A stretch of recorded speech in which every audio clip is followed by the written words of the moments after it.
Hey, what's going on? Look at this guy, right on time every time. I love it. Barely, but yeah.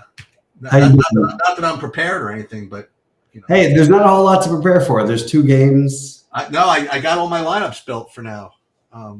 Is it in the case in these situations? It's like a playoff thing, you know. Like your first thoughts are sometimes the best. Like maybe don't overthink your first initial thoughts. Yeah, I like Hartenstein. I do too. I've also fallen in love with the spend ups. What about the Grimes? So I have Grimes in one of my three big buy-in Are you lineups. playing three big buy? Oh, I gotta get in there. Well, Okay, that's big. Not that big. I mean, Oh my God, listen to you, freaking money bags swinging around. 333s like they're freaking going out of style. But I'm also like you're playing more in the lottery than I am. Which No, I know, but I mean 333s. That's those are more winnable. Like you can take certain That's true. angles and they That's mean true. a lot more. That's true. You know, That's true. whereas you have to beat get everything else right. And You gotta get everything perfect. Yeah. yeah. Like last night, Alvarado was 100% on the optimal lineup. Is that right? 100%. I mean, he had 25 fantasy points and 3,800. Nobody else put up. Right. The other guys who were in there were putting up like 16 and 15 and whatever. Now it's just a matter of if you could find that mix.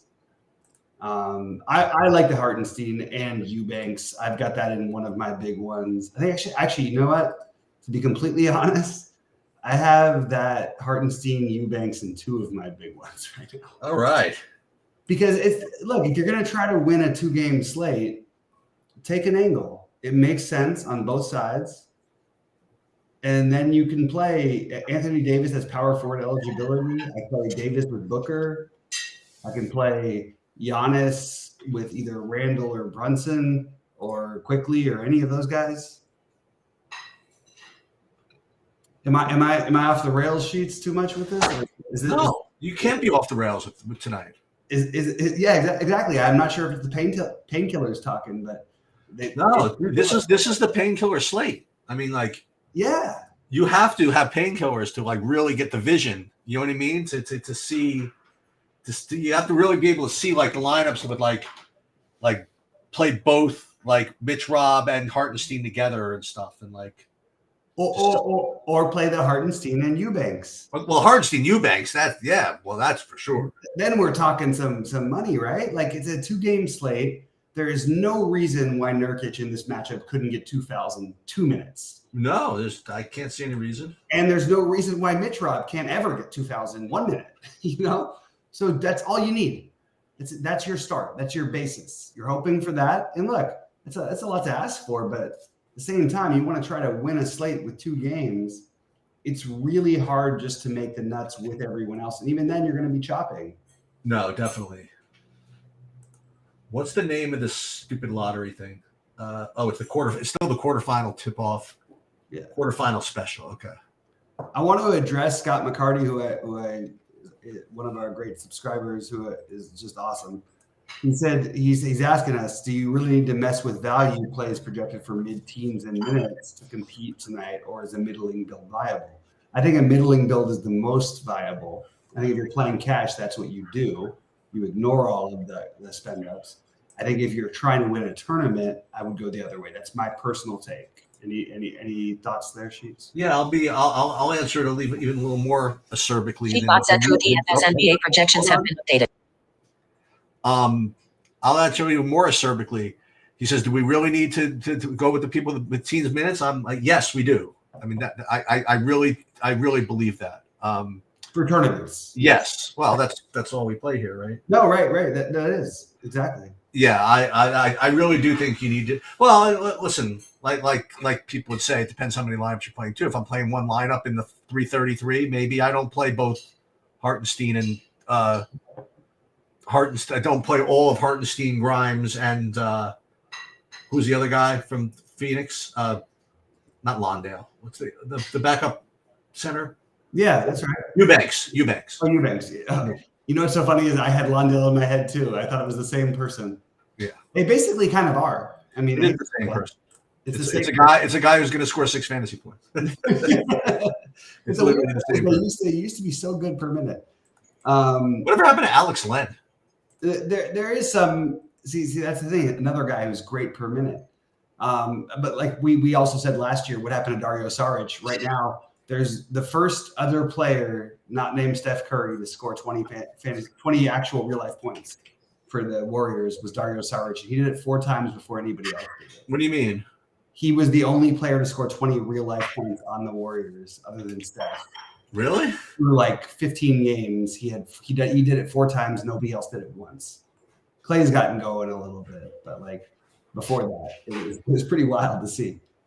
And he was he was one of these guys for us at these points. I don't know. I believe when organizations bet on guys who I always thought were talented, I always think you just like side with the organization. Will find a way to utilize them correctly. Like Saric is a great example. I like the Vanderbilt thing that Neil's bringing up. Our guy Neil, who gets our first shirt, which ahead of me and Sheets, you get the first True DFS shirt. Oh, we gotta order those. Come on, how hard can that be? I'll get them ordered, man. Just give me on a different week. Any other time, I'm in. Dude, let's make somebody do something. Let's have Who's gonna do this for me? Actually, Rhodey knows a good place to do it, so I can talk to Rhodey about it. I'll send a message once we're out. But I need the logo. Get me the logo. I might be able to. I might get some energy and decide to do it. All right, Rhodey, if you're watching, send Sheets the logo. They have the updated ones. I don't have all the updated. Let's see.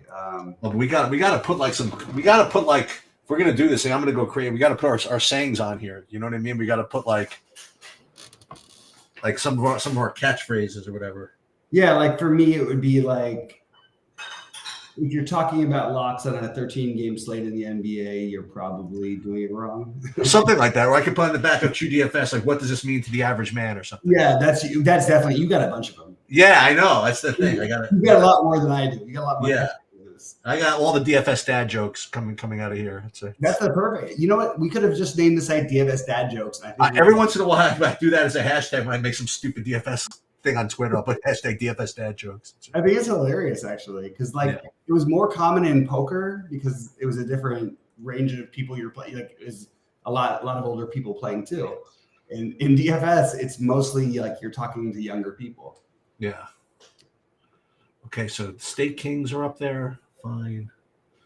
I gotta do my hockey in like 15 minutes. I may as well tell you what I did. So, I'm playing all the showdowns too. You inspired me. Now I'm playing the showdown. Yeah, why not? Why not? Go ahead, Steve. Sorry, didn't mean my top owned captain in the first game is Giannis Antetokounmpo. That makes a lot of sense. Then after that, the next 2 highest owned captains are Dante DiVincenzo and Marjan Beauchamp. So Dante DiVincenzo is in one of my 2 showdown. Nice.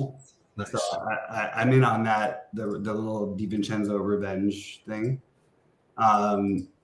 I also think, though, that the problem is this is where I run into issues when I start playing multiple different things. And I think it's like an interesting conversation to have. Like, if I know I'm going to play, let's say with the showdowns, though, I was playing for almost as much as the regular slate, like basically the same. Wouldn't it be better just to say, okay, I'm not going to play Giannis and the captain in any of my showdowns?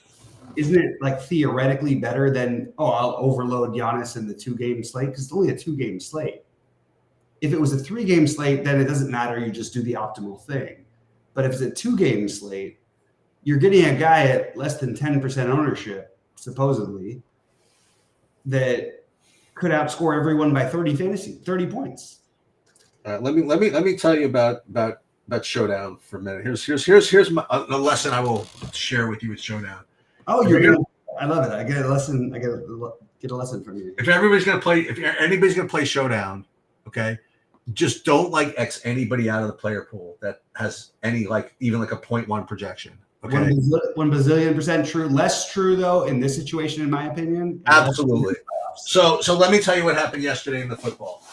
So I went through this with everybody. I went through it, and at the last minute I said, okay, do I really need to play this guy? He's had no snaps the whole season. Same as giving a 0.3%, whatever, 0.3 projection. You know, it was like almost like OCD. I just need to get these guys out of my player pool. So XXXXX, and next thing you know, the freaking guy is breaking the slate. Okay, the Parker Stevenson, the Parker Washington. Okay, and so when I had to do it today, I went back and I reran the exact same lineups. Okay, with the exact same inputs, except leaving all those guys in just to see what would have happened. And I would have had one lineup with him that got second in the by myself in the and the only way, and it would have been a terrible beat because I had the same lineup as the guy who won 500,000 the optimal. It would have been, but it was like Mixon versus Chase and the captain. And so when it's showdown and it's paying a lot, like I'm not leaving anybody. Like today, if it's like 10,000 for first, I don't mind Xing people out because the regret isn't as bad. You know what I mean? Like if you leave a guy out and you don't hit the optimal and it's showdown paying 10,000, I don't care. But if you leave a guy out and then you would have made 500,000, that's a little annoying. So I feel for you. I'm sorry, man. That's whatever. My own. I just did it. I'm like, all these guys are 0.4, 0.3. And I even looked at him. He had 0 snaps the whole season. But then the other guy got hurt, so he got into the game. You know, whatever. Yeah, and I'm sorry that I wasn't at least there. Like, not that I would have said anything right. I'm just saying, like, I agree with your principle of not, especially in football. Speaking of which, I have. But in basketball, it's different, though. I know it's basketball; it's different. And so, with that said, I have $10. I'm literally throwing in the trash can in one lineup in the showdown. Yeah, I have one lineup with Jericho Sims, so we'll see what happens. See, this is what I'm saying. But that's right. Like if you're doing that, if someone was going to play Jericho Sims 1,000 times here, okay, right? That would maybe one time he gets to 8 fantasy points. No, probably twice or maybe even a little more because you can fit everything else in. Right. You can do that. But like in football, it's so much even more true to me. Right. Why I just don't believe in ever a 10% on showdown captain. That's my strategy. I understand the logic behind it, but like I don't care. I don't look at them all individually. I'm never gonna have 10% like showdown captains in my big buy-in lineups. What do you mean 10% showdown? What do you mean by that? They're going to be 10% owned as a captain, or if I think they're going to be, if they're between like 7 and 13, depending on which site you look at, I'll play. So you want less than 10%? You said I want them, nothing but captains less because there's just way too many showdowns where it works, and you can get everybody else in, and even when it doesn't work, like I had what's his name in my showdown, and I finished in like 50th place with Rico Dowdle the other day. You know what I mean? Meanwhile, next Monday in the NFL, they're two Monday night games next week. I don't know if you knew that. I'm looking forward to it, man. I'm looking forward to getting back into it. To be honest, and there's a Kansas City Buffalo game on the main slate. It should be fun. And there's an amazing game on Thursday between New England and it's like the lowest total since in 15 years. Like who are they playing? They're playing somebody, which it's a 31-point total. New England somebody on Thursday. Well, New England right now is playing the Steelers on Thursday. Yes, that's right. With Bailey Zappi versus Mitch Trubisky. It's dropped to 30.5, and I would encourage everyone to take the Steelers minus the points and the over. I actually think it's going to set up very well for the Steelers.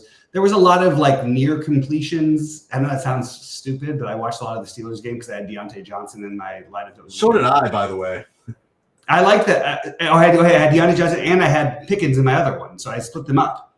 So whichever one, and then Johnson got in. Unfortunately for me, if Pickens had gone in, that would have been a lot better. But it was the right. I mean, look, you're gonna have to throw the ball at some point.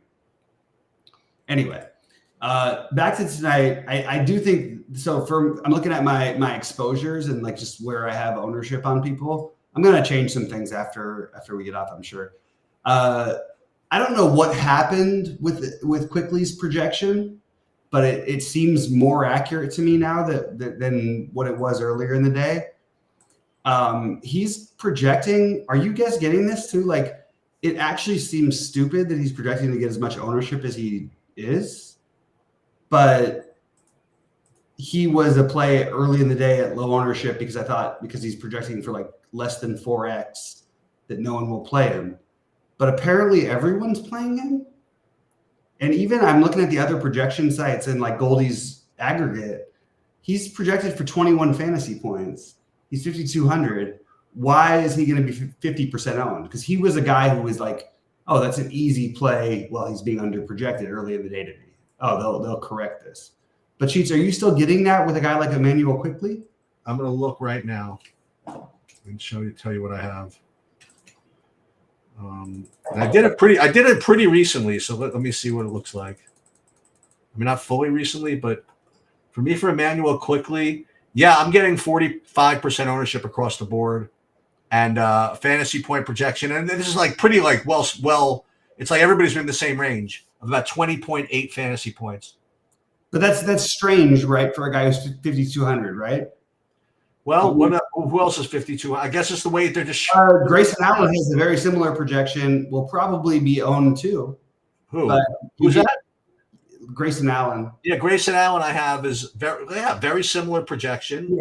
Yeah, I have him a point higher actually, 200 more and half the ownership. See, that, to me, that's a better play because you also don't know if Eric Gordon, like, there's still a chance. He's a legitimate, in my opinion, a legitimate game time decision. Honestly, if there was a way to fit any value in, what I would say is this slate is very simple. If this was a big slate, I actually think, both. Here's my hot take, I guess. Durant and Booker each go for over 60. Anthony Davis has somewhere in the 70 range. And those are the guys I would be trying to get in. I think there's an under the minutes on Booker and Durant throughout the industry are around 36 to 37. I think there's a really good chance they play 42. Like, so if you adjust everything, considering that, whereas LeBron's projected for 37. I think he might play 40 as well. I think Anthony Davis might play 40.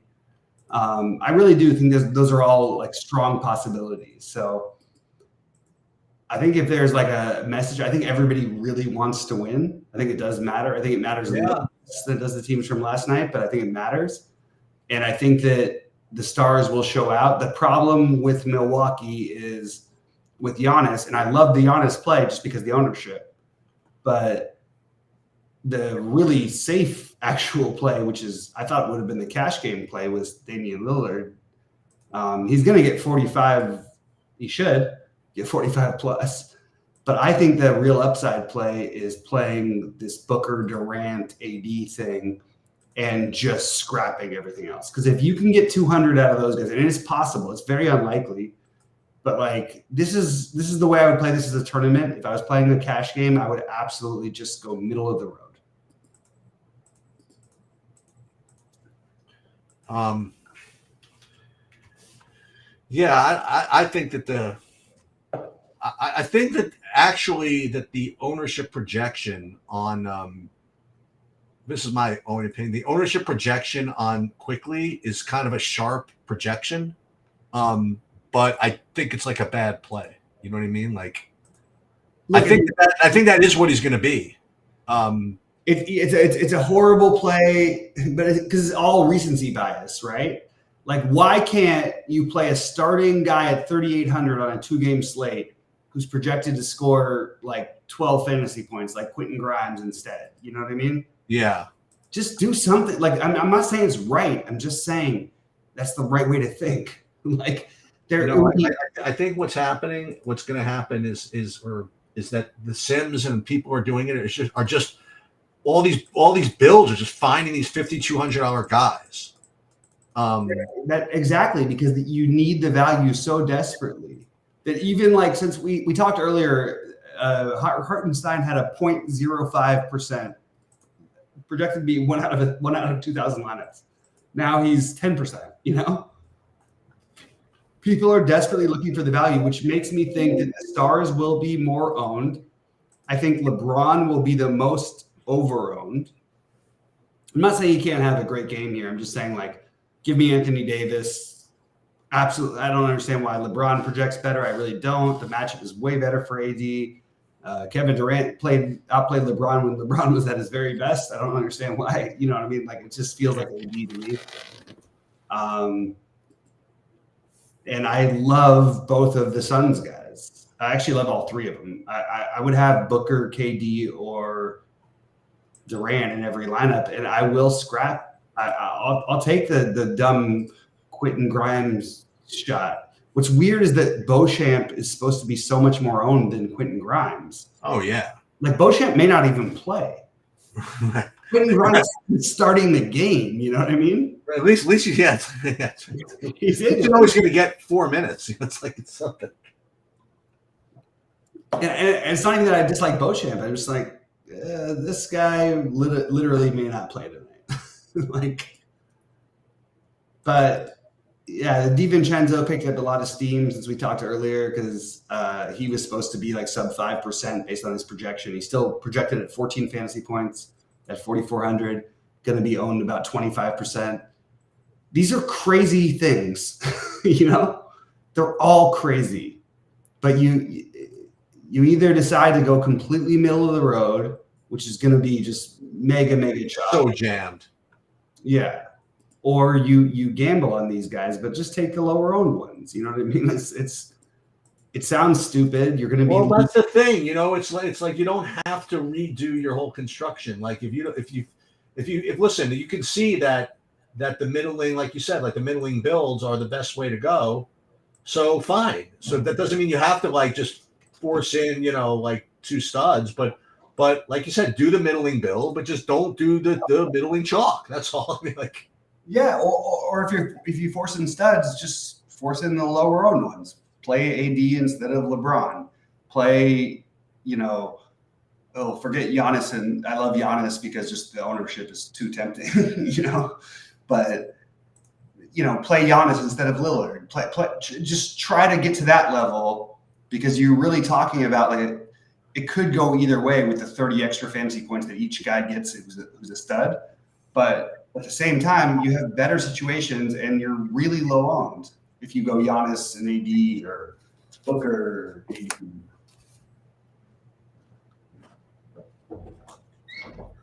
And obviously, should go out saying that you should. Well, you know what you should do? Like if instead of that, like instead of playing even Grayson Allen, what team is Grayson Allen on? Milwaukee? Play like a $5,200 guy from the late game or something. I don't even know who it is. Play somebody from the late game, maybe. Oh, I lost you?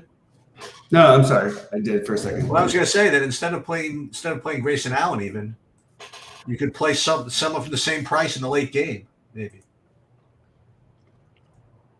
Yeah, it's a little harder to find the same price though. Yeah. I don't think there's anybody the same price as Grayson Allen in that same. What's a Kogi over there?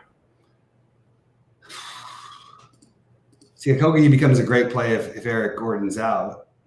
Right. But I think Eric Gordon probably plays. I just still think Kogi might get more minutes. So, yeah, he's 4,300. First of all, in my life, if you tell me they're going to play, you know, whatever, I'm always more of an Kogi than a Grayson Allen guy. It's not like I usually look to play Grayson Allen. I'm just throwing out like having. But I was just saying that you could, you know, as usual, like playing the late game has its advantages. Yeah, and you could also just go the very basic route and just say like, okay, well, Max Christie and Cam Reddish because they cut into each other. This is a 2-game slate. Okay, right. One of those guys is they're both projected out to basically split minutes and average about 14 fantasy points. One of them is more likely going to score 22 and the other one is more likely to score 8. You know what I mean? Yeah. So maybe just take those kind of gambles.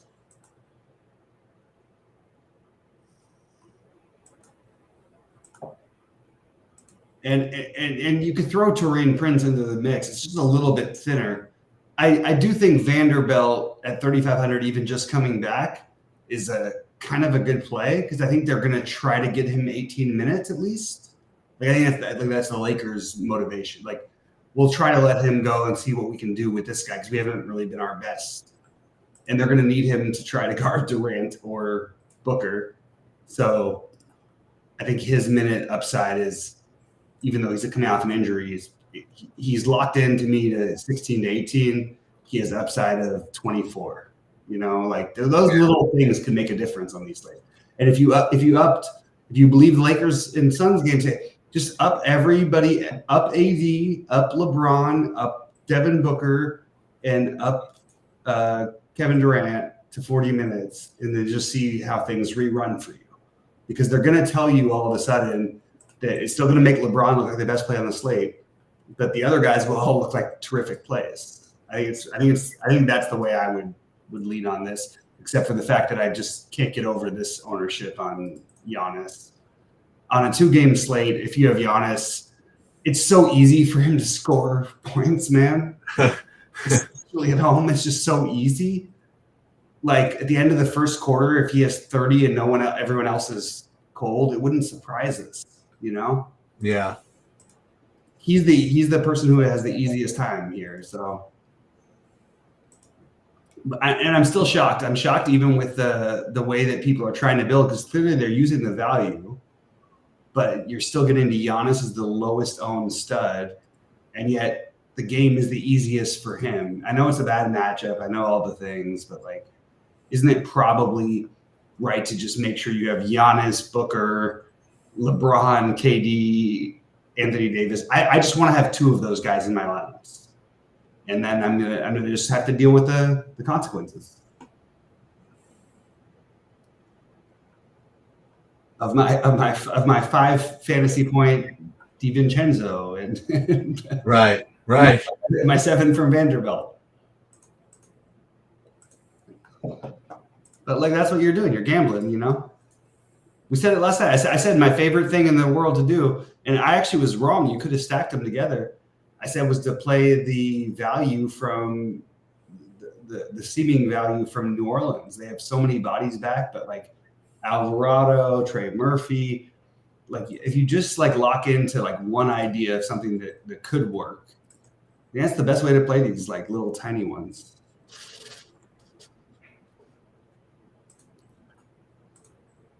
All right, I guess I'm going to get out of here. Good luck, everybody. I am out tomorrow evening, by the way. All right, sounds good, man. I will talk to you later. All right, sounds good. Have a good night. Later. Good luck, everybody.